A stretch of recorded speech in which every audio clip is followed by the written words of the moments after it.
roll call? Yeah, I can. Okay. Trustee Burgo, trustee Lazio, Here. trustee Lemunion, Here. trustee Theus. Here. We have a quorum. All right, thank you. So the first item, you'll go to the next screen.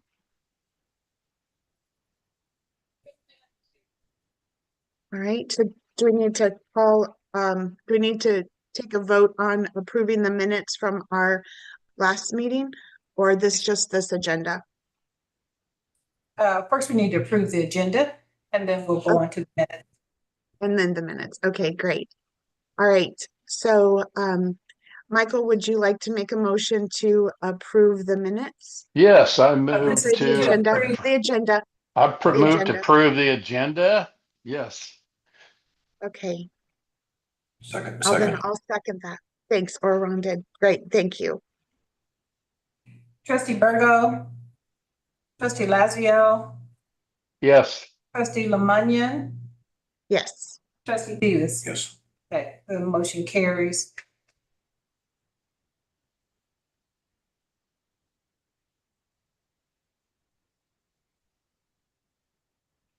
All right, and so now we need to have a motion to approve the minutes from our last meeting in May of last year.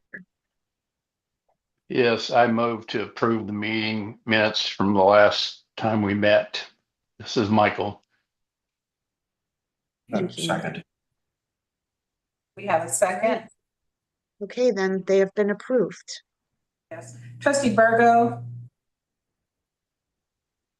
trustee Lazio, Yes. trustee Lemunion, Yes, trustee Theus. Yes. And the motion carries. thank you. You're welcome. Now, Brian, you have the floor. Okay, thank you. So just the kind of things we wanted to go over today. We're just going to kind of look back on the technology stats from last year, a little bit about Excel Adult High School and our Facing the Future program that we did last year, and we're going to be doing that in 2025 also. And then just kind of some projects we have in the works for this year also. So I guess, Cody, if you want to skip ahead, we can jump into the stats. Thanks. So this first slide, just kind of looking at the kind of in-branch internet services. So this is the public use computers and the guest Wi-Fi. And so you can kind of see that the guest Wi-Fi is doing really well. It's after COVID, everybody kind of got their own devices, and now they're just coming back to use the in-branch internet. The PCs have kind of stabilized. The 24-25 is a projection. Of course, we don't have all the stats for that yet. So those numbers are just a projection, but it's looking pretty good. And everything's came back pretty nicely since before COVID. So any questions there? This is Lori. I have a quick question. So are Yeah. those the devices that we have that we were paying T-Mobile for, those devices, or are these their own personal? No. So the public use computers are the ones that people can come in and use in branch. And then the guest Wi-Fi is just our open Wi-Fi that it's also in the branch. So they're bringing in their own devices, to your point. So Okay. the hotspots will be coming up in a minute. So, Okay, thanks. yep. So, okay, Cody. So here's the to-go internet services that we have. So this is the hotspots and the Chromebooks that we have. And again, the 24-25 is a projection. So I can tell you, it looks like it's pretty stable this year. The hotspots, we have 500 of those, about 510 actually, in service. And we have about 200 holds on them. So kind of the limiting factor there is just the number of devices. I don't know what, excuse me, what the right number would be, but they do carry a significant expense. But they get used heavily. We're just turning those over all the time. And the same with the Chromebooks. The Chromebooks have a few holds on them. We have 75 of those in service right now. I think we're going to get back up to about 100 to 125 in the new fiscal year, in the 25-26 fiscal year. But yeah, this is the stuff that people can check out and actually take home with them. Thank you. Are we getting those back, or are we still seeing that people are? We see some, yeah, that don't come back. And we do bill them for those. But we have a real good system in place for managing all of that, and we stay on top of that really well, actually. So we know what's in service all the time and what people have checked out and all that. So we stay on top of that one pretty good. Are we paying for And Wi-Fi or cellular for the Chromebooks? we're not. Okay, We have so they talked would have about to that. check. Yeah, Okay, yeah, but they would mostly just check out a device with it, like if they needed to have a hotspot. that's correct. That's Okay, correct. all Yep. right, thanks. So yeah, and that service has been really well. It's worked really well. We've had really great feedback on it and everything. So both of those have been doing well. I think the main comment is just long wait times for both of them because the holds queue is pretty heavy on both of them. So And are we still using T-Mobile for those? yeah, Lori, that's correct. We are. So And have we talked to them about like doing any like donations, like for more, or any grants? we haven't. The program was grant funded when we first started it. So the first actually, we stretched that almost 2 years without having to pay for them. But we haven't looked at any really grants or anything like that to help fund those. So Because I know that we originally thought maybe it was because of like 2020 and people needing some of yep, those and being, yep, but now it looks like, I mean, 2022 we had a kind of almost a surge of use, and then last year it looks like we used less. yeah. And I know the projected number is 1,092, and that's just based on the first 3 months. Is that where we're getting that number? I think it's about 6 months, and then I just kind of took the average. Okay. So that's through January, end of Oh, or through yeah, January. end of yeah. Okay, so I will from say June. this year, this coming year, we'll be able to bid those out for E-rate as long as E-rate holds up. So we will be able to get E-rate money for those hotspots in the coming. We'll have to bid them out here at the end of 2025. And we get, because Dan, of do you know our free, devices that are hotspots? excuse me. I was just asking so like we're using T-Mobile as like the best one. Like, have we done any other researches? We've looked at a lot of different vendors. T-Mobile seems to be the big one um, in there. And when we bid it out, we'll actually, take bids from a whole bunch of different vendors. And we plan on doing that here at the end of the year for E-rate purposes. So And is I E-rate like E-rate is like I'm sorry, I don't know what E-rate is. so it's from the Universal Services Administration. What does it's USAC? And so it's from the FCC, and they actually provide funding for internet services for schools and libraries. And so because of our free and reduced lunch, we actually get about 80% of our cost back through that. And that comes in on the revenue side for Jeremy.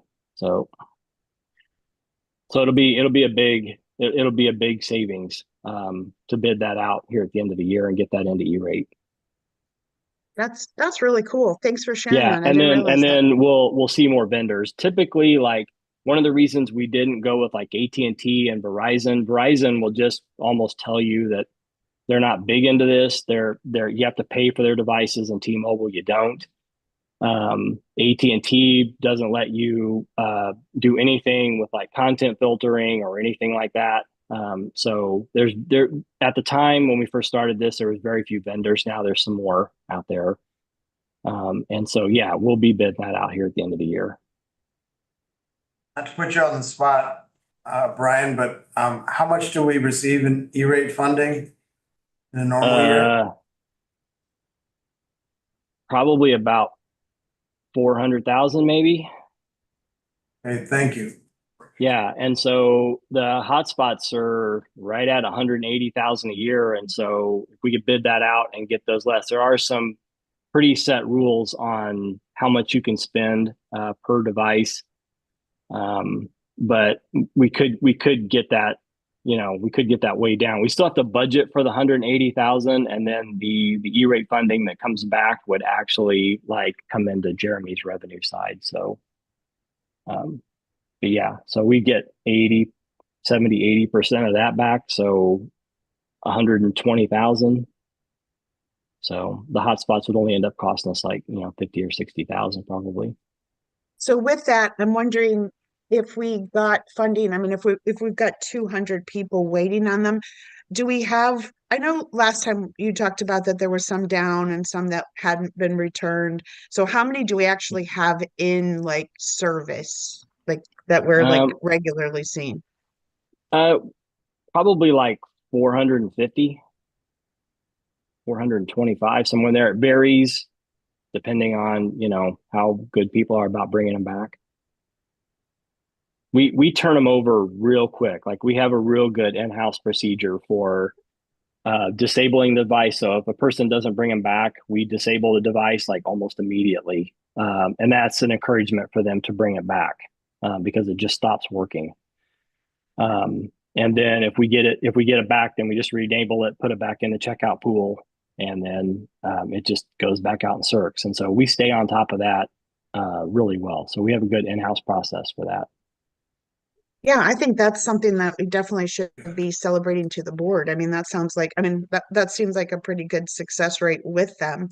But I wonder if we do get enough, like if we get more money, if we could use part of that to maybe, like if you think there's a need to buy more. Yeah, I think, it looks like somewhere around 600 or 700 is probably where we want to go with that. But, it's always been sort of a funding thing. But if we can E-rate them and get some of that money back, then we can add some and we'll still be paying less than what we're paying now. So at the end of the day. Do we partner with any of the schools with those? Like, are there like schools We that there, or do they have their own?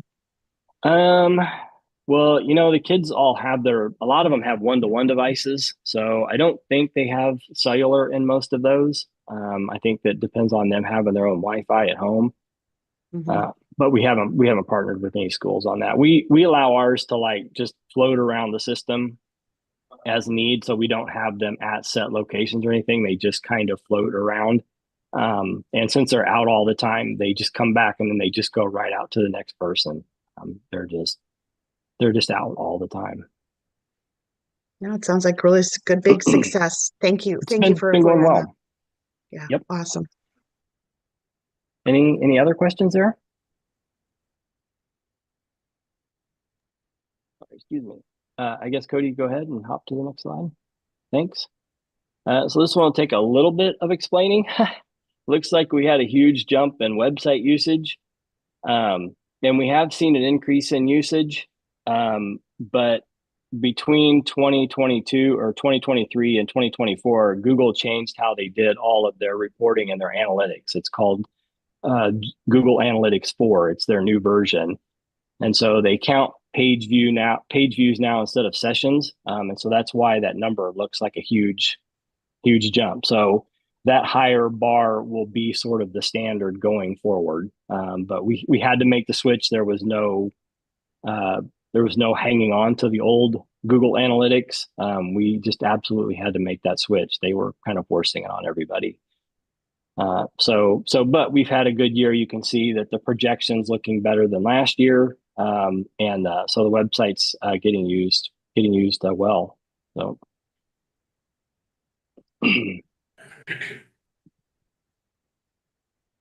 Okay. Next slide, Cody. So this is the budget projection for this year. And we'll go into kind of the projects that are fleshing all of this out later. Excuse me. Sorry about that. But the middle column there is our expenses through February. That's kind of mid-February. It's not even the end of February. And then on the right-hand side there, that is the projected for the year. We've had several things just uh,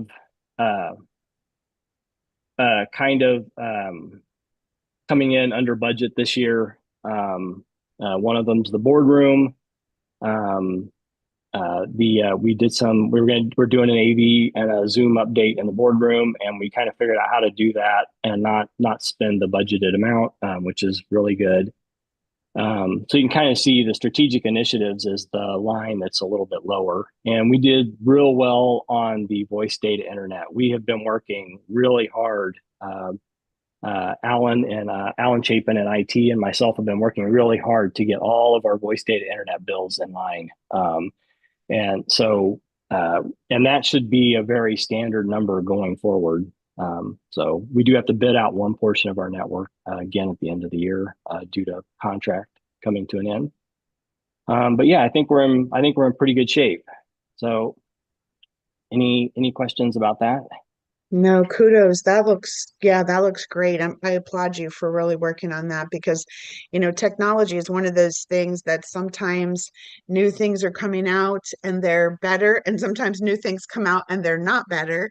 And then we have, the new things that are coming out, like with voice and internet and data, that the prices are so competitive. So kudos for a job well done. This really shows. I do think that this is something that we need to celebrate with the board, because Yes. it's like, it's nice to see you. Sorry, let me go on camera when I'm talking to you. Oh, It's just so nice to see, like, this is something that really shows, like, hey, this is where we've budgeted. We're not done. Of course, the year's not done. right, But when we right. can see the successful savings that we have, with the savings that you've made, do the hotspots fall into the voice data internet? They do. They do. So, I mean, we are under budget for there.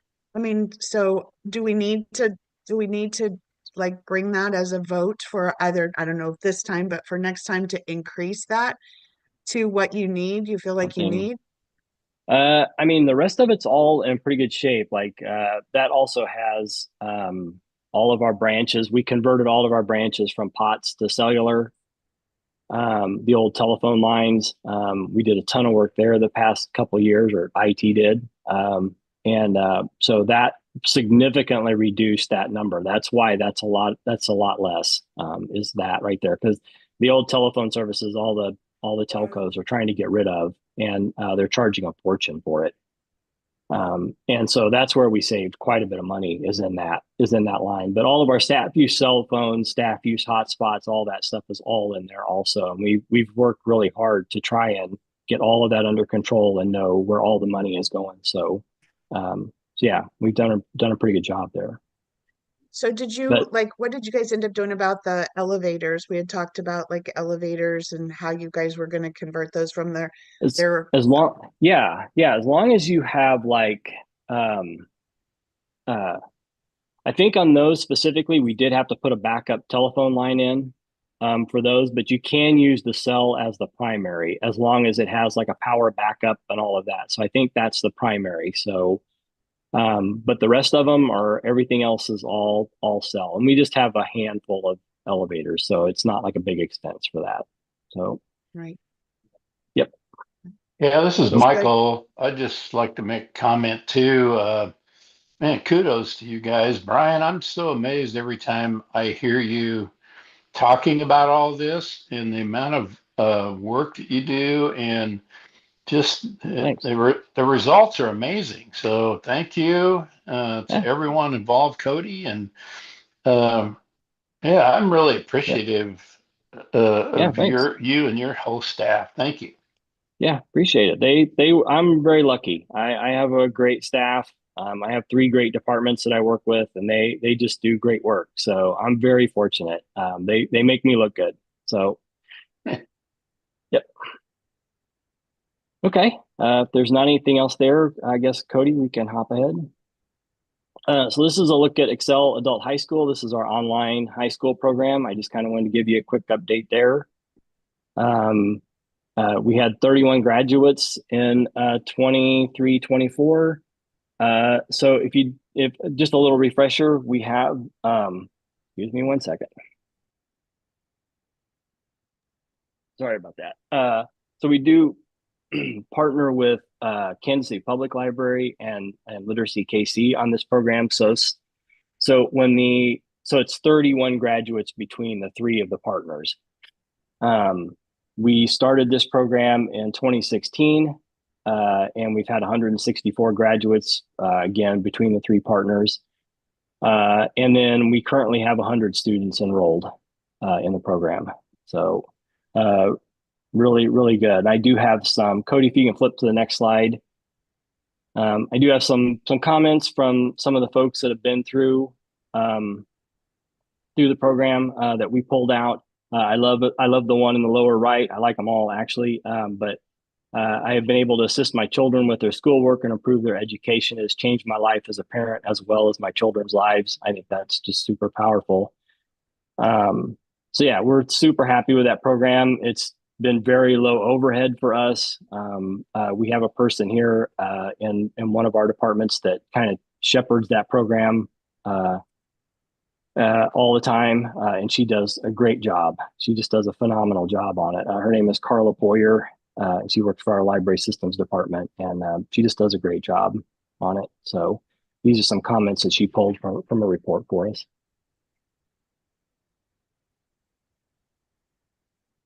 This is really Anything? exciting. Very exciting. Yeah, Brian, thank you for that. So I have a question for you with the Yeah. Excel high school. How long does that process take? Like, is it a year? Is it 6 months? I think it's 18 months actually. They have 18 months to complete the program. Most complete it sooner than that because they can transfer high school credits that they previously had into the program, and that helps them get through it faster. So. Okay.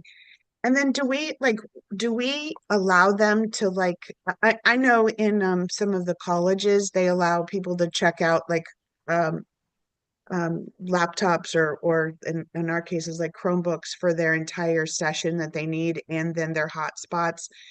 Are we doing that or are they just as they needed or? Just as needed. We haven't had like a huge request for that or anything. Most of them seem to have the tech necessary to do the program. I will say that switching from Career Online High School to Excel Adult High School, it's a lot more open and accepts more devices, and I think that's helped quite a bit actually. So. Yeah.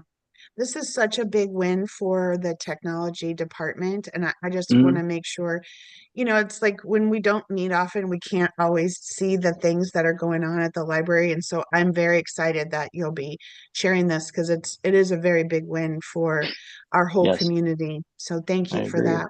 I agree. Yeah. Kudos again, Brian. Yep. This is a And good one. Lori, Yep.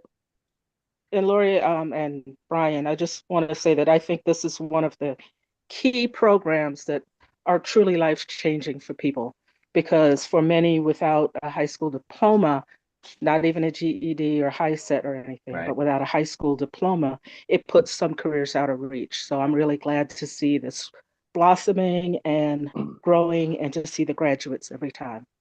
Thank you. Yeah. Yeah. It's been a great program. Thanks. So, and like I said, it's an easy lift for us. It doesn't cost a lot. Um, and so, yeah, it's just been a win-win all the way around for us. So, yep. Okay. Cody, thank you.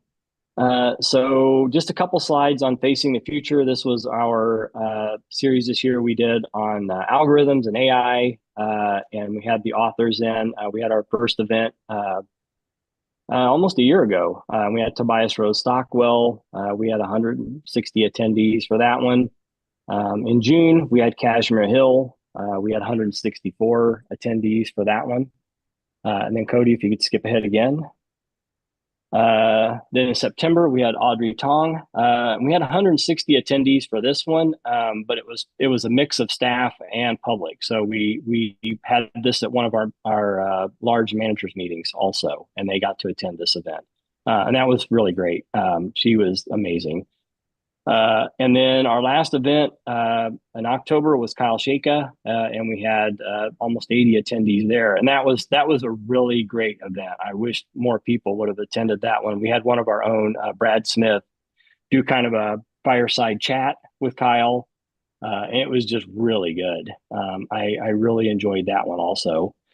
And then Cody, if you can skip ahead again. So this was just some of the topics from the survey we filled out that people left for us. You can read those. It's all really great. So, excuse me.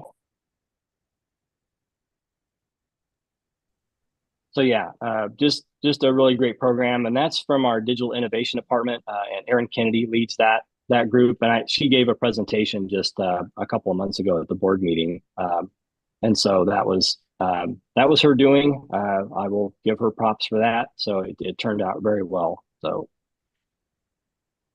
And none of those sessions were recorded, were they? No, they weren't. So they were in person.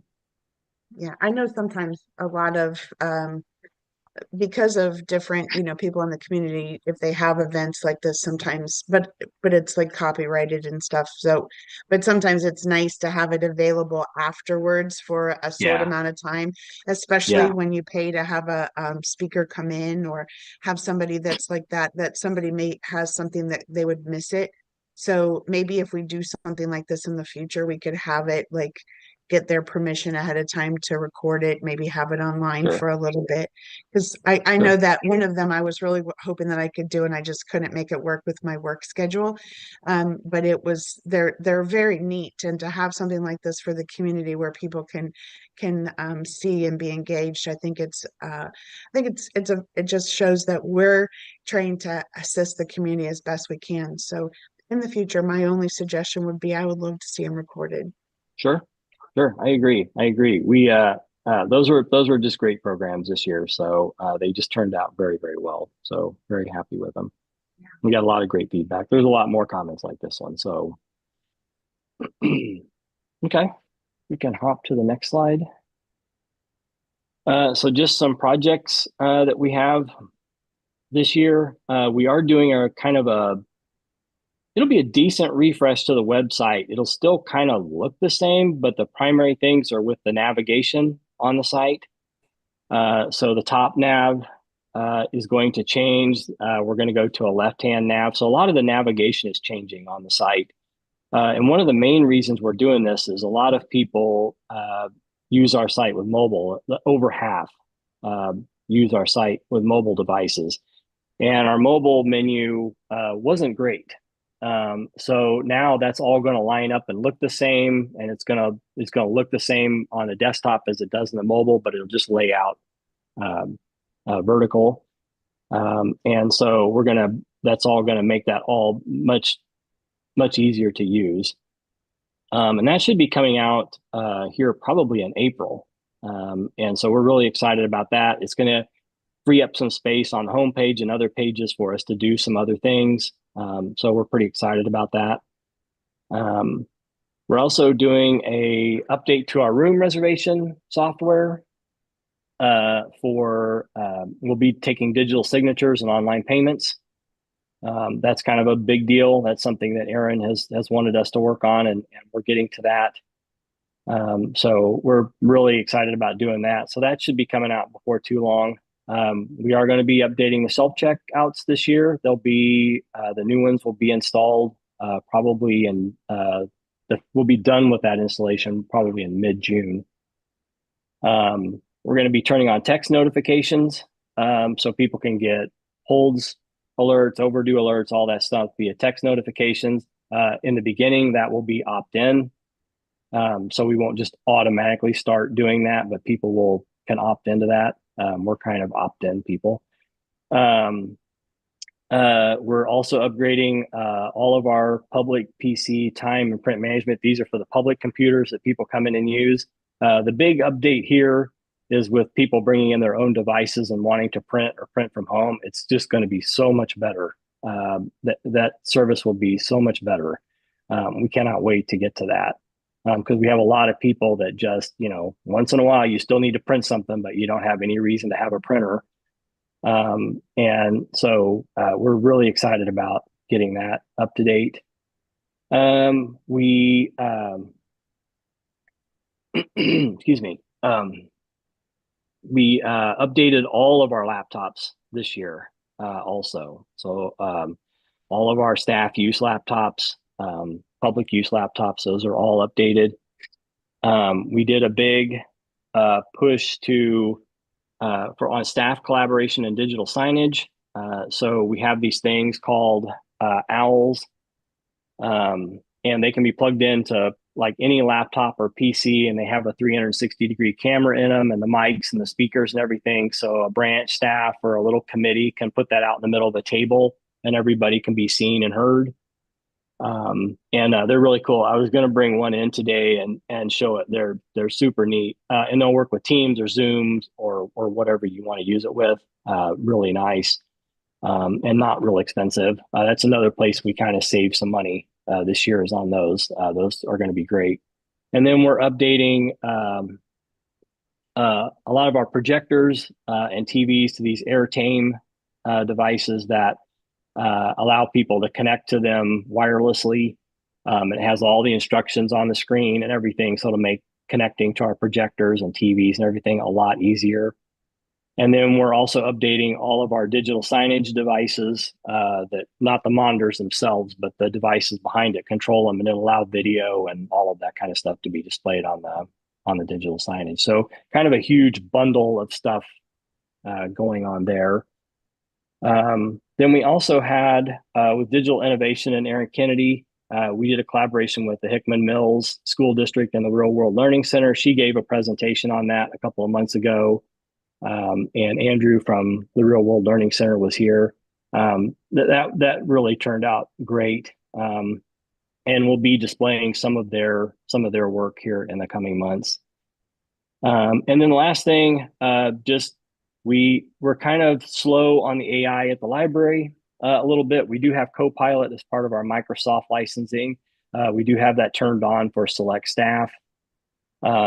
And we do have a lot of staff that actually use AI just to do little time-saving things. Like we had some of the guys in IT use it to actually like get the commands and the codes to like do some things to switches, to some of our network switches, and do little code snippets for things that they're working on. We had one of the system admins grab some commands to work on our virtual infrastructure. But we're very cautious with it. So we kind of have an in-house policy that if you don't really understand what you're doing, you shouldn't be doing it because it may pose a security risk or something like that. So we're pretty cautious with it. We have a set of AI policies coming out that will actually say that. It's like, hey, if you're not for sure about this, you shouldn't be doing it. You shouldn't be putting staff or customer info in there because we don't know, where they're harvesting the data. But yeah, that's sort of some of the things that we've had going on. It's just kind of a long list of stuff. So that's what I got. I had Wow. one question about the print management one. Yeah. So are we allowing people then to like print, like if it's the middle of the night, to print something to the library and then pick it up like the next day, or schedule a time for pickup? Is that what you mean Yep. by print management? They can do that. Yeah. Mm-hmm. And So then so it'll hold on to it. kind of going hand in hand with that, I know, from the very beginning, I've been really hoping that we could have some things with 3D printing. And I know part of what Union Station does is they have one lab where they have printing things, and they have some things that children can click on and print. And then they go to the lab there and pick up their little things, whether it's the exact one they printed or they have multiple Mm-hmm. of them made, so that people can, the kids can see kind of a little bit about what 3D printing is. They have some just things that they make, like one that's like a jewelry that's got like a little chief's arrowhead that they Mhm. can make a jewelry. And then there's like some little trinkets and stuff that they can 3D print. I would really love us to do something like that as part of that, as part of having, whether it's, you know, one Okay. branch, whichever one's maybe the most attended, to put something like that where people can go there. Because especially with summer coming, a 3D Yeah. printer, they're under $300. You can get a couple Hmm. of them. And just to have, you know, a few things to print out would be a really cool thing that we could offer Okay. to our kids. Yeah. Yeah. Absolutely. Sorry. We'll look And into that, encourage them and to come we'll. into the library. Yeah. Yeah. Yeah. Yeah. Thank No. you. No problem. No. That's a good idea. I'll look into that Union Station one. I didn't know that one existed. So we'll look into that. So that's a great idea. So okay. Anything else on that? All right. I think that's probably it. We can. Huh, we're at the end. Anything else? Michael or Joycelyn, do Well, you? yeah, just, I mean, comments. Again, I've already made a few comments, but as you're going through this, yeah, I'm really amazed. I'm not really a computer guy. I mean, I know how to flow around a little bit, and you know, but when you That's mention okay. the word when you mention the word AI, it's like I have no clue, you know, and it kind of scares me a little bit. The Yeah. AI, I'll be honest with you. And it's intimidating, I think, from my perspective right now. And the capabilities, I have no clue, but I guess it's pretty Yeah. unlimited type of stuff. So It's. I just, I just. Go ahead. Go ahead. I'm yeah, sorry. yeah, no, go ahead.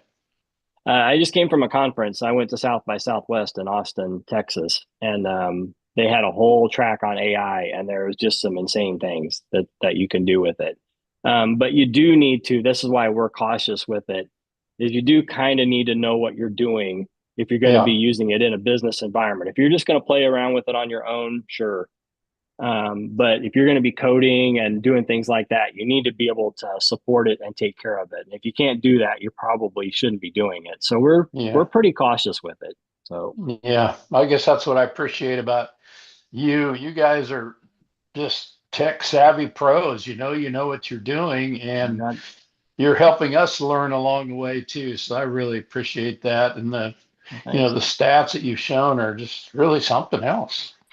Yep, thanks. I appreciate it. Again, I have a great staff. I'm very lucky. So Yeah. Brian? yeah. Good morning. This is Ron.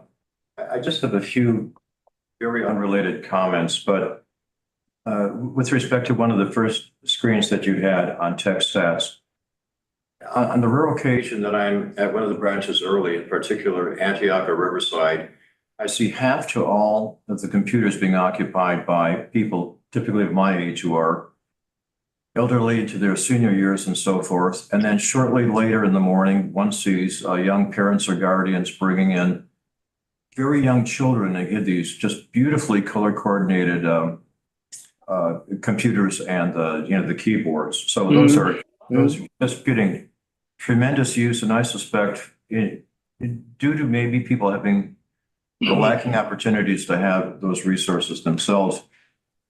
Next comment, I was looking at some of the numbers, and it appears as though your budget is less than 5% of the aggregate budget, which I think is absolutely amazing stewardship, considering everything you do in terms of the Thank you. comparative basis for the total numbers that come through annually. So much congratulations to you and your crew. Thank you. I got some frugal people. So And it's appreciated very much. Yeah. Next on the high school graduation, yeah, I was at one of the earlier graduation ceremonies at Woodney, maybe 5-6 years ago. Mhm. And if I recall somewhat correctly, there was less than a dozen people graduating, but an absolutely lasting impact was the sense of pure happiness and joy that the young adults received in getting an authentic high school diploma compared to some of these proprietary GED pieces of paper. And just as much on that face, one could see the young kids whose parents has graduated. It was inspiring for all of us who were there, as well as I'm sure just a tremendous leg up for those families. That's another point is the Facing the Future series that you and Aaron put on. Those were absolutely excellent in topic and the presentation style. So when you mentioned you're having that again for this year, we're looking forward to that with a great deal of appreciation. So thank you for that. Yeah, thank you, Ron. Just some quick comments. I think that we're absolutely headed in the right direction. I echo what Michael was saying, and I applaud you, Brian, for really scrutinizing AI because in a business environment, especially in a business where we're all about protecting people's access and privacy, it's very, very important that we keep that at the forefront of whatever we do. Even though it may be new, it may not be for us, and it may not be for us in the way that industry would like it to be for us. The second thing is, I I agree with Lori. I think 3D printing is great. However, um, there's a difference between I think novelty and programming. And I think just pick an object and print it and come pick it up is great, but you're still going to have quality people there who understand the machines. The machines are going to have to be managed. The machines are going to have to be monitored. And the lower end machines tend to sometimes be problematic. So there'll be a lot of troubleshooting. If we're going to go down that road, I would prefer to move it from novelty to more of a programming aspect, and that will need some funding and some emphasis to be able to do that. And it We've may not sort of be, thought about it in that idea also, Joycelyn. So I yeah. appreciate that. Okay, thank you. That's all. Yeah, and when we were at the ALA conference, Jocelyn, they had like already done programs that people could click on, and I can't remember the name of the company. I took some paperwork, but it was like you could go and like go through all of the process to set up how the AI works, and then once that you get that kind of in place, then you would just click it, and then it would be more hands off to the kids. Like they could watch the machines going, maybe behind a glass. That's how they do it at Union Station, behind a glass, so they can watch their projects be made. But it is just like somebody in the lab who kind of owns that process. They own the printer, so the kids are still getting to do all of the design work, which is the most important part of any 3D printing. Because sometimes when you fail and your thing doesn't work, you say, oh, I need to redo this, or I need to redo this. So as opposed to having something like that, I think that's why the programs that they have in place that are saying, hey, these are templates that you can already use that are going to work, and they're tried and tested. And so it's a good way to have kids. I don't know if you've 3D printed anything, but it's like there's a lot of templates that you can use, and then they cost money. And so we would have to probably go through a program, and I know they have some in place. I have a couple of questions. Oh, go ahead. Before you go on, Lori, I actually run a 3D printing spot here where I work. And all I'm saying is you need somebody knowledgeable. You need Absolutely. some kind of training. And it's not as simple as choose a template and print. It has to be sliced for that particular printer and the particular filament that you're using. It's a little more than just click and print. And I'm saying that requires that requires a staff item line, that requires a budget item. That's basically a budget item that would have to be put in place to run that correctly. That's all I'm saying. Yeah. Or we could get teenage volunteers that would, like have some of the teenagers that would be able to come in. I know that like through the North Kansas City School District, the kids are required to do 50 hours of volunteering. And we have so many great kids, especially like through the SAGE program where they have the gifted kids. And at the SAGE schools, they have all 3D printers as well as laser printers and then they have, you know, other devices that they can use. And so if we could get some of those kids to come in and even like volunteer to show how to do the different filaments and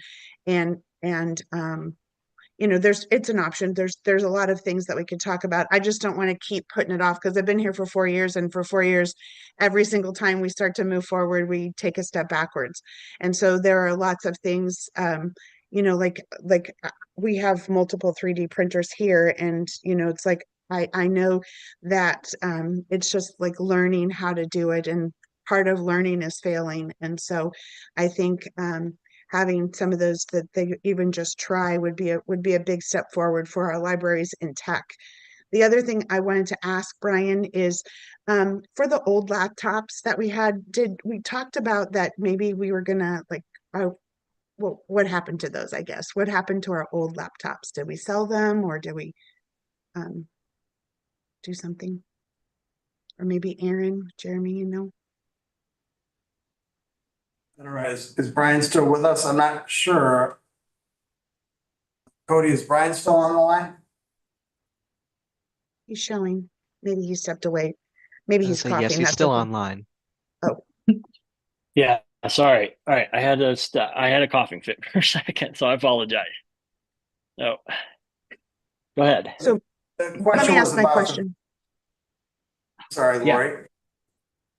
I was just asking what we did with the old laptops. I know we talked about that maybe we would sell some of our tech equipment, or what do we do with them? I'll have to check with IT on those. Some of them we turn into just like random programming laptops that we lock down and can just do small things. And then some of them we actually recycle. The ones that we are taking out of service are extremely old. And so we got maximum out of those. So I'll check and find out for you. So Okay. The other thing is I was at a tech conference just recently, and I met this couple, and they were talking about some tech that they were learning, and they said they had signed up to use a class. And Michael, your comment reminded me. And what they did is they had teenagers that came into their facility, and they taught them like how to FaceTime and how to send a text and how to do something. And so they had some like tech trainings that they had like a group of teenagers that came in, and they brought all these seniors into the program to learn how to use their their devices basically. And she was saying how fun it was and how much she enjoyed learning how to do FaceTime, and that the teenagers that were helping them really enjoyed it because they were interacting with the seniors and kind of feeling like they were having a good time. And so I just was thinking that that might be another way that we can I don't think it would cost us anything other than like a meeting space, but it would be that we could have like a class for basically tech for seniors or tech for anybody. It doesn't have to necessarily be seniors, but I know that it's like my 17-year-old knows everything about devices. It's like I can ask him anything about, and he just happens to know because he reads up on that. So I think that that would be a fun way for us to use kind of what we have, and then maybe use some of the volunteers through this, you know, through the schools to come and help do it for us, so it wouldn't cost anything. yeah, that's a good idea. We'll look at that. We do have some programming that we do in-house around those things now. But typically something that we do on our own. We haven't really partnered with the school districts other than like the Real World Learning Center on the social media and algorithms. So, yep. Yeah, I think that they had enough. She said they had enough volunteers that pretty much everybody that came had their own person to show them how to use their phones. And it was so exciting to hear her and her husband both were learning how to do that. So just something to think about because it would be a fun addition to our libraries. And we This is could also Teresa. have. I'm Oh, go sorry. ahead.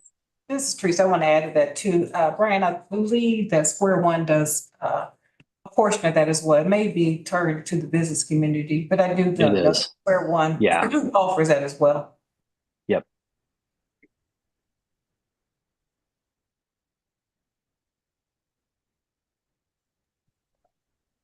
Okay. Anything else?